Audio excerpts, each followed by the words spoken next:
Jutaan orang setiap tahun berebut untuk mencium Hajar Aswad. Tapi tahukah Anda, batu hitam ini dulunya berwarna putih? Dan tahukah Anda bahwa ia akan berbicara di hadapan Allah pada hari kiamat? Hajar Aswad adalah saksi bisu perjalanan umat manusia dari masa Nabi Adam, Nabi Ibrahim, hingga Nabi Muhammad SAW. Ia bukan sekadar batu, tapi penghubung antara langit dan bumi. Dan inilah 5 fakta unik dari Hajar Aswad yang jarang diketahui. Fakta pertama, Hajar Aswad berasal dari surga. Rasulullah SAW bersabda, Hajar Aswad itu diturunkan dari surga, awalnya berwarna lebih putih dari susu, lalu menjadi hitam karena dosa-dosa anak Adam. Hadis riwayat Tirmidzi.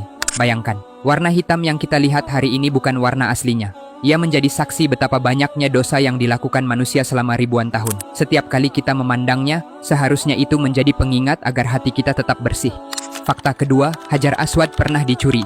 Pada tahun 317 Hijriah, pada saat itu kelompok Karamithah menyerang Makkah, membunuh jamaah haji, dan membawa Hajar Aswad ke wilayah mereka di Bahrain. Batu ini hilang dari Ka'bah selama 22 tahun, hingga akhirnya dikembalikan dalam keadaan pecah menjadi beberapa bagian. Kini, potongan-potongan itu disatukan dengan bingkai perak untuk melindunginya dari kerusakan. Fakta ketiga, Hajar Aswad adalah penanda awal dan akhir tawaf. Ketika Nabi Ibrahim dan Nabi Ismail membangun Ka'bah, Allah memerintahkan agar batu ini ditempatkan di sudut timur Ka'bah. Sejak itu, semua tawaf dimulai dari titik ini, mengikuti jejak para Nabi dan Rasulullah SAW. Setiap kali melambaikan tangan ke arah Hajar Aswad, kita sedang menyambung sejarah panjang para hamba pilihan Allah.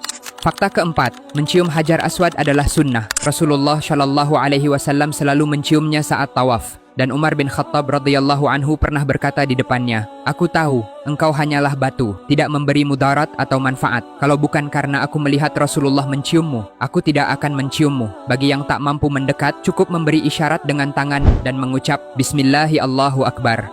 Fakta kelima, di hari kiamat, Hajar Aswad akan berbicara. Rasulullah SAW bersabda, Hajar Aswad akan didatangkan pada hari kiamat. Ia memiliki mata yang dapat melihat dan lidah yang dapat berbicara. Ia akan memberi kesaksian bagi siapa yang menyentuhnya dengan benar. Hadis riwayat Tirmidzi. Bayangkan, setiap sentuhan kita padanya akan menjadi saksi di hadapan Allah. Betapa besar kemuliaan batu ini. Hajar Aswad adalah hadiah dari surga, pengingat dosa, dan saksi amal manusia. Saya doakan semoga Allah mudahkan kita semua untuk segera menuju Mekkah dan Madinah, menjalankan ibadah haji dan umrah, dan dapat mencium langsung Hajar Aswad ini ya. Amin ya Rabbal Alamin.